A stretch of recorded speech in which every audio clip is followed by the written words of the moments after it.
We can divide hormones into two kinds. One is steroids, and the other is non-steroids. So first we're going to take up how do steroids turn on transcription. It turns out that any one steroid type can turn on more than 100 separate genes in a mammalian nucleus, so that in fact therefore proteins are made. So for example here, let's start off with an example like glucocorticoids, which is a whole family of steroids, including anti-inflammatories that are in fact not steroids, but they act like they're steroids. Things like prednisone and prednisolone, anti-inflammatories that in fact are analogs, as one might say, laboratory-made analogs of the natural product which we need to treat steroids. So something like prednisone is not a steroid, but it sure acts like one, and it acts like a glucocorticoid. So lots of examples of those. But here's the idea of any steroid will have come into a cell from the outside, so here's cytoplasm, and think of perhaps mammalian cells. So in comes the steroid.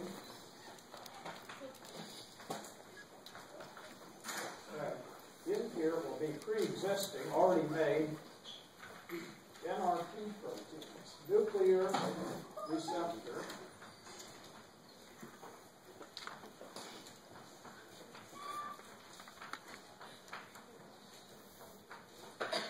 proteins. And it's plural in the sense that there's a whole family of types of nuclear receptor proteins, simply called NRPs. Receptor proteins. So steroid, each steroid that comes in of a certain type, for example here, glucocorticoid type of steroid, will bind to an NRP protein. But the NRP proteins then dimerize. So once these monomers have bound to each one a steroid of the proper type to fit onto a proper kind of NRP, in other words, NRPs are a family, so it would be a type that would bind, in this case, a glucocorticoid, a matchup between the incoming steroid, the glucocorticoid, and this will dimerize. So it makes a dimer of two monomers, but each monomer is carrying a steroid on it. So in the case of glucocorticoids, this dimer then binds, goes to the nucleus, travels from cytoplasm, travels to a sequence of the nucleus, a double-stranded DNA sequence. And here is one more. This is a palindromic DNA sequence. Here is one arm of the palindrome, and here is the other arm. And then there's any three base pairs in the middle here. There's three base pairs, the spacers between there. So this is two inverted repeats, or palindromes, the left side and the right side. And across this whole sequence is bound then let's put something big out here. The NRP diamond, where each one, let's say, with steroid, where each of the monomers within the dimer, each one has a steroid bound to it, so it's really two copies of the steroid, in this case glucocorticoid. So this is the right, correct palindromic DNA sequence to bind into its major group in the double-stranded DNA to now carry steroids. The steroids are in the nucleus, but they're part of this dimer. So this hooks up in the sense that downstream from here, this binding of the dimer will turn on the downstream gene, and we'll have new transcription free mRNA being made. So here's 5' end of this. So what has happened is we've turned on transcription of this gene by binding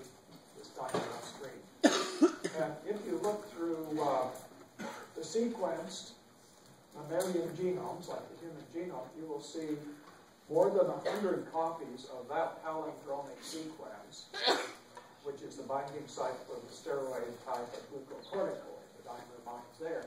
What this means is that one kind of steroid, like a glucocorticoid, or prescription drug type things like prednisone or prednisolone, something like that, will turn on more than 100 genes.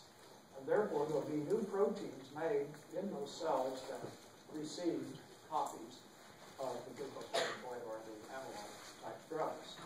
And that's a fairly large number of kinds of proteins, new kinds, turned on by a simple action of this communication across the cytoplasm, the so-called signal, and the steroid is the signal that turns on the transcriptions. So the point about this is that it's a way to control many genes through having the same upstream, in this case, palindromic sequence. So different genes can have this same sequence upstream, and any gene that's lucky enough to have this one would be turned on by a glucocorticoid. Now, other types of hormones, steroids in this case, will have a slightly different version of this. So like for estrogen, which also turns on many genes, we would have, instead of this sequence, we have a near relative of it. So the top strand here, this top strand, 5' strand, up here, would be A, G, G. Starts out, then T, C, A, N,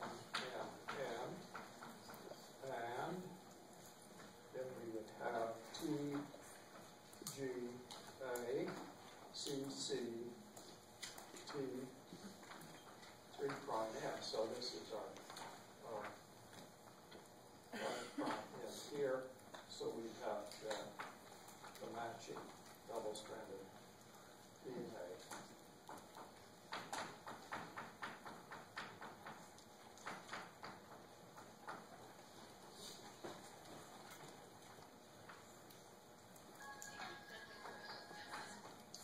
So here is the sequence right here. Again, a palindrome. Walks off to the right side. Here is this side again, and this side. But this one is the binding site for a dimer, NRP dimer, bearing estrogen.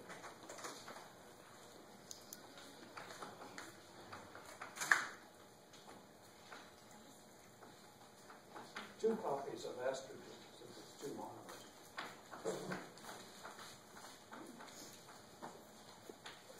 So it's, you had to say it too many times. What we have is a way to turn on a whole set of genes to make a whole set of proteins by one signal. Yeah. Should we memorize the telegram? Question, should you memorize this? No. Thank you very much. Remember. No, but let's do it right now. This is kind of a crucial time, I think, for everybody. What should you remember? And the answer is, and I'll show you quickly, we're going to come to this, but there's going to be two things. We're going to talk about steroids going on right now. This one, the target is palindromes. In a minute, we'll pick up non-steroids. And the target in the DNA is direct repeats. So this one, it's inverted repeats. Don't bother with the sequence. The answer is no. But know the following. It's going to turn out that what we have here in the steroid case is a dimer that's a homotype. So two copies of the same NRP, this was my next point, so this is the other good point. Two copies of the same kind of NRP are used for steroids to make a dimer that's a homotype. In a moment, we're going to come to non-steroids, and that's going to be a heterodimer made of NRPs. So the two copies will be bearing the non-steroid type hormone, but they will look for not a palindrome, but rather a sequence that repeats over here, and here is exactly the same sequence. In other words, a direct repeat. This is an inverted repeat palindrome, what we're going to see in this case. So So what one can get out of this is a huge general point here is that if it looks crazy to memorize it, incredible busy work, please don't do that. Better things to do with your time, I hope. So I think this core section is too much busy work in it, and I think the whole point is that you can size down and study and say, if this looks absolutely insane to be doing this, don't do it. Because there are a few things that will be universal, like AUG stock codons are in bacteria, and they're also in humans. In eukaryotes, albumin stock transcription, and you will invariably see AAU, AAA toward the end of the pre-mRNA, and that's the signal to not only cut, cleave that RNA loose. So AAU, AAA is important to remember because it's so universal. Cut loose and put a poly-A end up, whereas in prokaryotes it was all about tennis rackets, a special shaped tennis racket, not AAU, AAA. But there's these things. Think of it in the view if you had to make up the questions for a final exam. Could you sleep nights if you ask things like, for 10 points, would you please write down the palindromic sequence for estrogen? That's not even, this was the original example, but this one. And it's all or nothing. I mean, the answer is really quite simple. Don't do it. It's insane. But let's go on. So the whole point here is we do have a homodimer in both the case of glucocorticoids and estrogen. And we're going to come to non-steroid, let's do it right now, that will use a heterodimer, a pair of NRTs. So once again, we have something like vitamin D3 is a non-steroid hormone, or thyroid or retinoic acid. So, examples. Buy this one. Vitamin D. So you should buy vitamin D3, for instance, here. Thyroid is another one.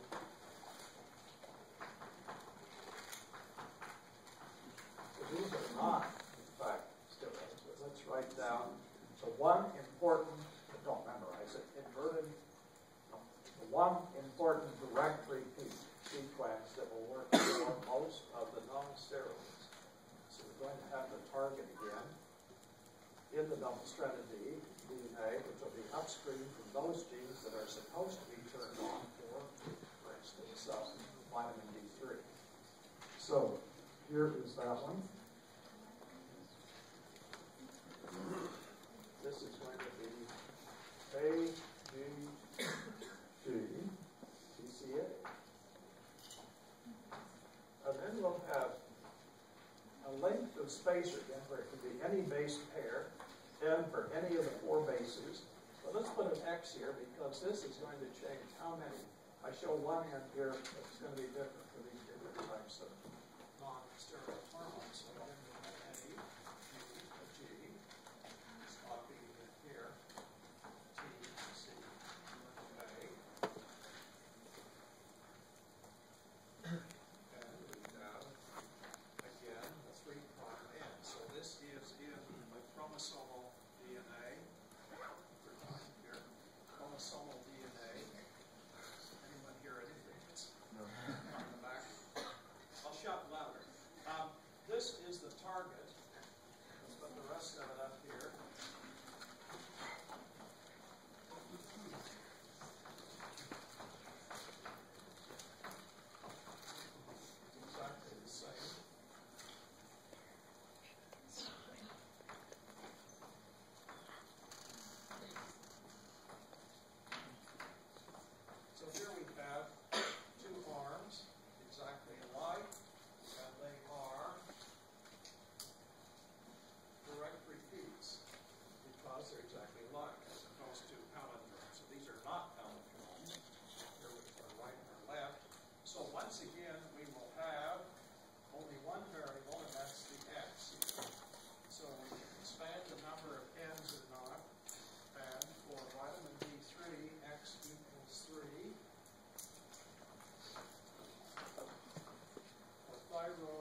So left and right arms are exactly the same form. Each of the non-steroidal hormones. So it's how many X's in the middle, depending upon the distance.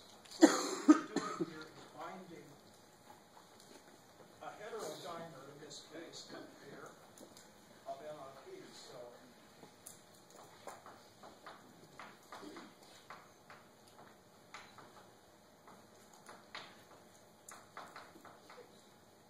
non-steroid.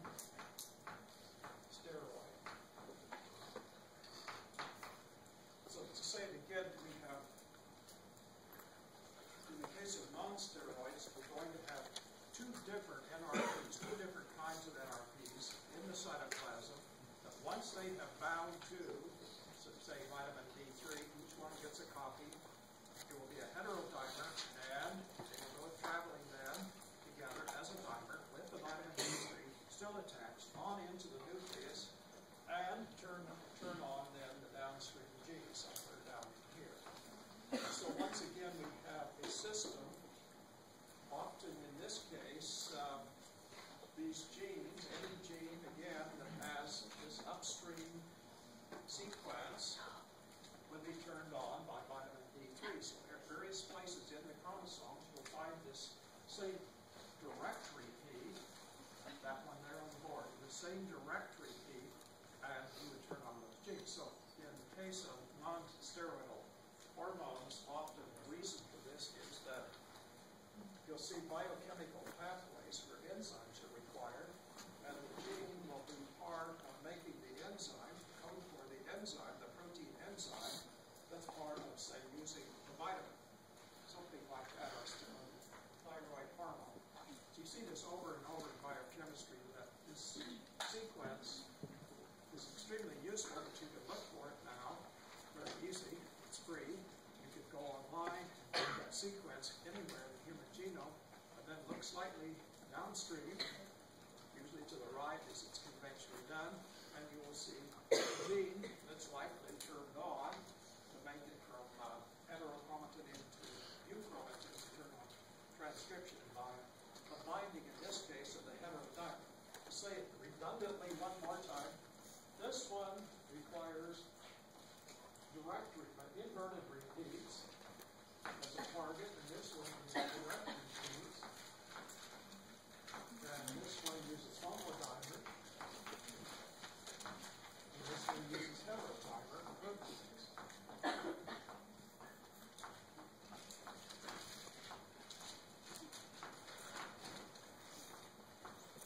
And in all cases, steroids or non-steroids accompany the dimer into the nucleus. So really, that's the crucial point. Which you know about. I think you can apply it almost in the early part of this course. So let's go on to RNA bomb. This is a really interesting something that we expected 20 years ago, but it's a way to turn off translation. We've been talking about transcription level control in the nucleus. This is a system that stops translation in the cytoplasm. So in cytoplasm of higher cells, eukaryotes are, of course, messenger RNAs. And here is a messenger RNA. Here's a cap. We have a poly-AN. 50 to 200. And let's say there's a stop codon, stop translation codon here.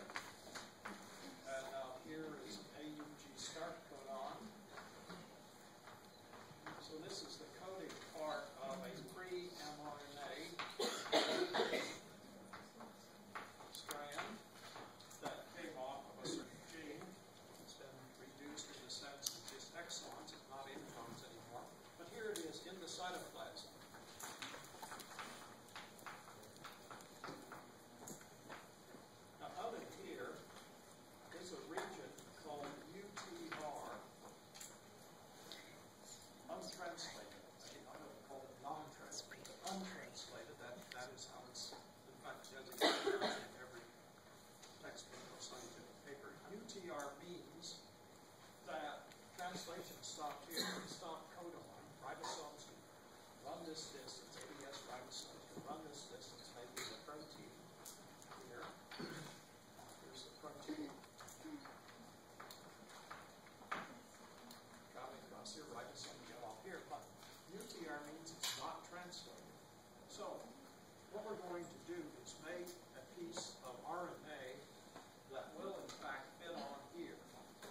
And a piece of RNA, RNAi, interfering RNA, will stop the translation of this piece of messenger RNA. So this is in fact messenger RNA.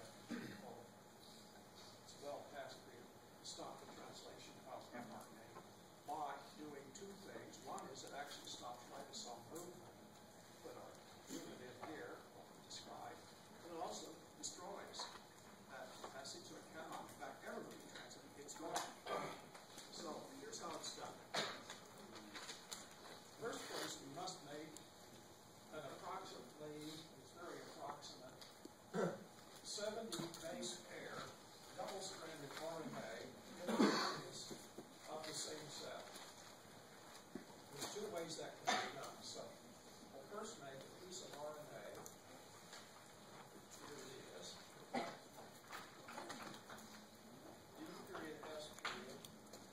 RNA. That's approximately on the order of 70 base pairs in length. And this can be done in one of two ways. And two ways are actually used. One is in the DNA, the chromosomal DNA in that cell, will be a section. It's not really a gene. You could call it a gene, but it's not one that produces messenger RNA. It will have on one end a promoter. Let's take out the box for a moment here. Let's say this is the sequence here. And the other end will have a promoter sequence. So here is a promoter, a transcription promoter.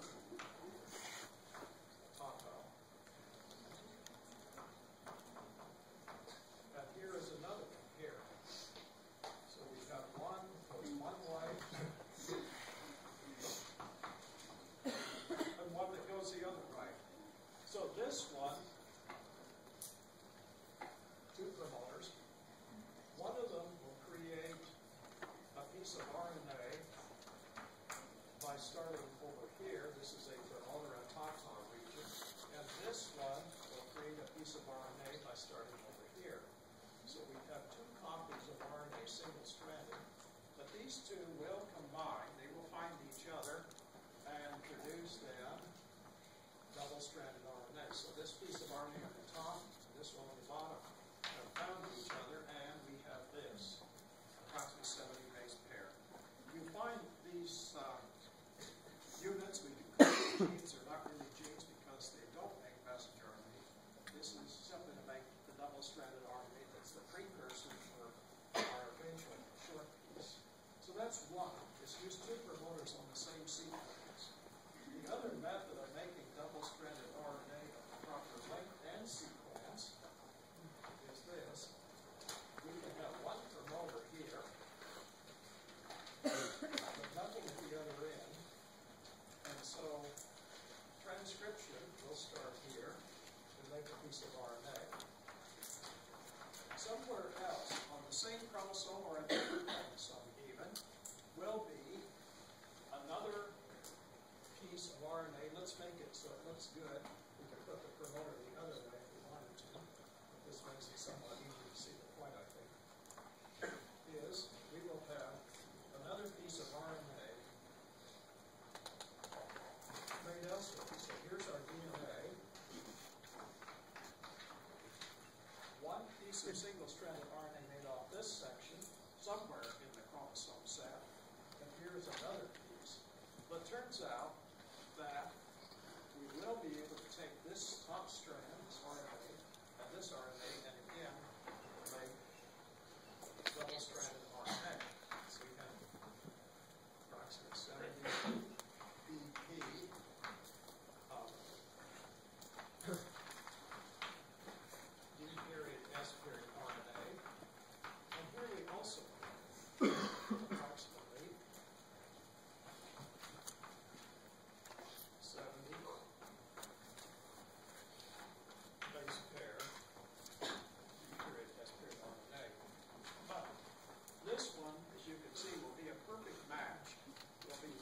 mismatches of base pairing because it's made up of the very same DNA sequence, so it cannot have mismatches. Whereas this one is likely to be a little bit lumpy in the sense that there'll be mismatches of the little bulge here, maybe somewhere else, maybe several places. But nevertheless, the top strand, which was this one over here, will fit onto base pair cross. This one has no opportunity for mismatches because it's made off of this same DNA, both strands, and this one has every opportunity to be different. So this could be